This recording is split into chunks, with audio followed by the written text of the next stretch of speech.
Welcome to r/malicious compliance, where we share stories of people conforming to the letter but not the spirit of a request. And today we have 3 great stories, so subscribe, hit the like button, and let's begin. The first story: Girl Scout leader put me in charge of a fundraiser. It inevitably failed. She subsequently kicked me out, and I managed to find another troop. The second story: a-hole business owner insists on doing things cheaply, doesn't realize how much labor it costs when you go cheap, and demands a refund for effort he doesn't think he got. The third story: HR fired me. While I was being escorted out, the director of the company overheard and forced the HR manager to rehire me. The first story is: you want me to run a fundraiser I tried to tell you I wouldn't be able to? Okay, have it your way. This is kind of a 2-for-1 malicious compliance story. So this happened back in September of 2006 when I was 16 years old. I was a Girl Scout, and our troop leader basically ran the troop like it was a doctoral level university course, and made us, girls aged from 12 to 16, run most of the fundraisers to teach us responsibility. Well, in September, we were going to be selling steeply discounted magazine subscriptions through the organization. As a last-ditch effort to earn money for a trip to London, the troop would be going on in April of 2007. I had no intention of participating in the fundraiser, since I knew I wasn't going to be able to sell any magazine subscriptions, nor would I be going on the London trip. However, the leader had other ideas and put me in charge of the fundraiser, meaning I would be responsible for handing out the packets, and the 3 girls who weren't at the meeting, and I would have to tally up all the sales at the end of the fundraiser. I immediately protested the decision by our militant leader and told her, I won't be able to run the fundraiser as I have academic obligations on our meeting night for the entire duration of the fundraiser. The leader sneered at me and said, "What academic obligations could you possibly have for the next 5 Friday nights?" Me: "I'm in my high school's concert band, and weather permitting, we're scheduled to play at our school's soccer and/or football games. Each of the performances count as a full test grade, and missing just one performance will dock my grade a full letter." She sneered again and told me, "An extracurricular activity like band isn't an academic obligation." Me: "But ma'am, for me, concert band is an actual class like math or science, and I get graded for it, and I'm gonna be studying music in college, so..." Leader: "I don't care, you're still going to run the fundraiser." A few of the other girls offered to run the fundraiser instead, but the leader was adamant that I would be the one running the fundraiser, and she snapped, "No, she needs to step up and take some responsibility for a change, even if she's not coming to London with us." So cue malicious compliance number 1. I reluctantly agreed to run the fundraiser, and as luck should have it, the weather was perfect and clear for those next 5 Friday nights. So instead of going to my Girl Scout meetings, I was sitting in the stands of my high school's football field jamming with the rest of the high school band. The night I went back to my Girl Scout meetings was the night I was supposed to turn in all the paperwork for the fundraiser, as it was due the following Monday. And well, I had nothing to turn in, and my leader was furious with me. In front of everyone and a few of the parents, she screamed, "Thanks to you, the fundraiser failed." And I reminded her, "When you put me in charge, I told you I wasn't going to be able to run it because of school obligations, and you still decided to put me in charge. So I did the responsible thing and put my academics before my extracurricular activities. This fundraiser didn't fail because of me, it failed because of you." After that, she looked like she took a bite out of a lemon, handed me her cell phone and said, "Call your mother to come pick you up. You're no longer a member of this troop. I'll change your status to Juliet, a Girl Scout who isn't a member of a troop, when I get home tonight." Before I left, she sarcastically sneered, "Good luck trying to find another troop to join." Cue malicious compliance number 2. After school the following Monday, I called the Girl Scout Council office for my region and asked if there were any cadet or senior troops in county I lived in, and as it turned out, there was actually one in my hometown. I requested the leader's contact information and called her as soon as I got off the phone with the council office. I explained my situation to her and if it would be alright if I joined her troop. She said of course, and gave me the troop number and troop crest. So later that week, I went to the Girl Scout Council store to pick up my new troop's insignia, and that Friday night I joined my new troop. But it doesn't end there. Before I left that first meeting, my new leaders asked my mother and I if I wanted to join them for a Girl Scout seminar that was going to be held the next morning at a local hotel. I agreed to go, and the leader added, "Just so you know, your last troop leader is going to be there. Is that okay? I don't know if you want to see her so soon after what happened." I grinned and said, "Oh, I definitely want to see her." The aftermath that ensued that sunny but chilly Saturday morning was glorious. Once my troop leaders, the other 2 girls from my troop, and I arrived at the venue, we were led to a room where my former troop leader, her daughter, and another girl from my former troop were in. Turns out they were also participating in the opening flag ceremony. The look on the leader's face when I entered the room wearing the full insignia for another cadet/senior troop just a week after she kicked me out of her troop was priceless. She stiffly said a curt hello, while the two girls were like, "We're so glad you were able to join a new troop, and none of us blame you for what happened with the fundraiser." And to top it all off, guess who ended up leading the opening flag ceremony, because she was the highest-ranking girl taking part. Yup, yours truly.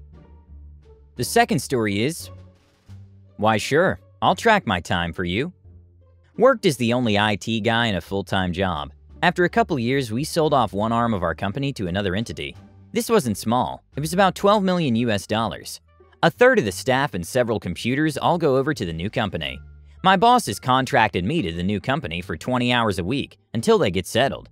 Unfortunately, the new CEO is just one of those know-it-all a-holes. KIAA. KIAA immediately cuts my budget by about half and tells me to reconfigure, so I remove what I can. Real network switches are out, and in go the toy home switches. I drop the laptops to i3 processors, cut the memory, and switch to LibreOffice instead of the one you have to pay for. He presses harder, and I agree that you can run a patch cord along a wall instead of having it installed by a pro, but really, please don't do that. Oh, and he personally insisted on the same model desktop printer he has at home for his new staff of 8. He was kind enough to write down the exact model number for me. It didn't have a network card and was USB only, meaning one extra config, and the one computer it was attached to could never leave the office, or nobody would be able to print over the network. I warned him of this, but he said it was fine. KIAA mentioned that particular printer in our first bi-weekly management meeting, as he's crowing about how much money he saved not listening to my excesses. Their staff are tripping over wires. KIAA wants it fixed. I drive the 30 minutes down there with a roll of gaffer tape. He refused to pay for remote help software, so when someone asks for assistance, I can try to walk them through joining a free meeting. Hard because they're not tech people, or make the drive to their office. He lied to the software service provider about how many licenses he needs, so the 8 staff members have to walk around and ask each other to log out of either user login 1 or user login 2 for a few minutes so they can have a turn. The lady who was the print server started getting sent to clients with her laptop, so people had to carry their laptop over the printer to get paper copies. At the end of the first month, we're in another meeting, and he's certain he's being scammed. He wants his bill for me reduced because he's never once seen me set foot in their office. The network is shoddy and doesn't function. The staff is being hampered by the lousy IT setup, and I haven't completed a single one of the required tasks. He wants me to be held to a strict timetable, an SLA, and to document everything I do for them. Note that I'm getting paid my normal rate from my main employer this whole time. This wasn't affecting my bottom line at all. MC. Because I used to run a call-out IT repair service, I know exactly how to bill an a-hole.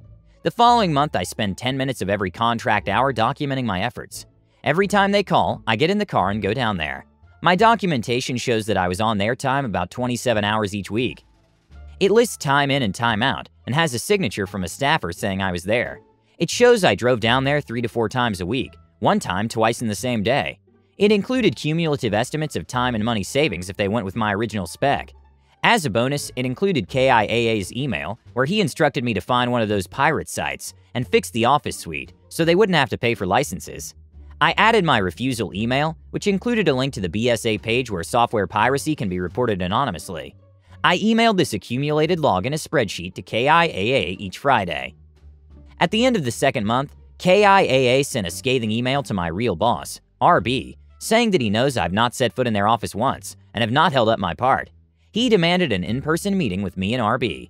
He wanted a refund for the first month, no bill for the second month, and he wanted RB to pay above their agreement for a different IT service to fix everything I had done wrong. RB and I went to the meeting all smiles. The meeting was really short. RB firmly shut down the start of a tirade by KIAA, then plopped my logs down on the desk, digitized signatures and all. The last paper to hit KIAA's desk was a bill for the extra time I spent above their 20-hour-a-week agreement. I sat and smiled like a newly lobotomized golden retriever. We were unceremoniously shown the door after that.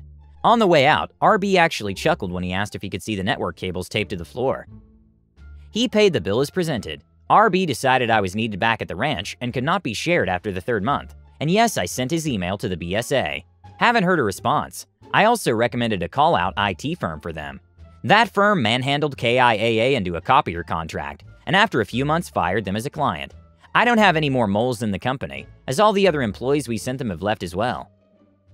The last story is, I'm not sure it qualifies because it wasn't particularly malicious. In the mid-90s, I got my first tech support job, working for a company called CPS Payment Systems in Tennessee. The company irked me because their name was Company Payment Systems. That's close to its real name. I was doing subcontracted tech support for a company I'll call Webcom, but that's not its name. This company sold lifetime internet over dial-up through our infrastructure, from our parents' contract's backbone. They sold these packages for $200 or so at state fairs. They got away with this thanks to a very strict user agreement. Any concurrent logins or access for more than 8 hours a day invalidated the agreement. They were fond of canceling the accounts of people who got ghost dropped and dialed back in.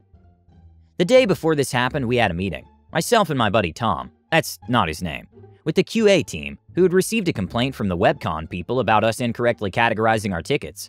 Me and Tom were the only two agents working for Webcon 5 days out of the week. Neither of us really knew what the problem was, as they didn't have any specific examples, but we promised to do as they said, and always choose the most appropriate category to close the ticket under. This was their very specific instruction, in writing on the review forms they had us sign. The next day I got a call from a nice old man who couldn't get his internet connection working. It turned out he's forgotten to actually dial in, and had just opened his browser. After he realized the mistake, he was very apologetic, and ended the call with, "I was just stupid, sorry to bother you." Those exact words. While I was closing out the ticket, I looked through the category list harder than I had before, and noticed that while the first 25 or so were very professional, there were dozens more under it that were snarky, sarcastic, or just plain mean. You just had to keep scrolling. I giggled a bit as I looked through them. Near the bottom was one that simply said customer was stupid. I smiled a bit, told Tom about it, and we laughed for a bit. Then I closed it out. Customer was stupid. 2 days later, I called into HR. They accused me of being abusive towards the customers and unprofessional. I asked what it was about. They showed me the printout of the ticket, explained how saying a customer was stupid was not acceptable, and they were going to have to let me go. This was not my first visit to HR, sadly. They believed I had hacked the system, planted the offensive category description, and then used it. I tried to explain about the QA meeting, the need for accuracy, the customer's verbal statement, and the large number of other very questionable closing categories that were in the database, which I could only choose from and could not add, delete, or edit. They didn't want to hear anything about it, and I was fired. I signed the paperwork, and my supervisor stood up with me to walk me out of the building. A few feet from the HR office, the director of the building was talking to someone. I had never met him personally, but I recognized him. Me and my supervisor were talking pretty emphatically about what happened being wrong, and possible appeals, etc. The director asked what was going on. My manager explained the situation, and the director told us to wait there, stepped into the HR office for 2 minutes and came back out. He asked me if anyone who was still employed there could show what I had explained from the ticketing system, and I said sure enough, Tom can do that. 10 minutes later, he came back, HR manager in tow, and ordered her to reinstate me on the spot.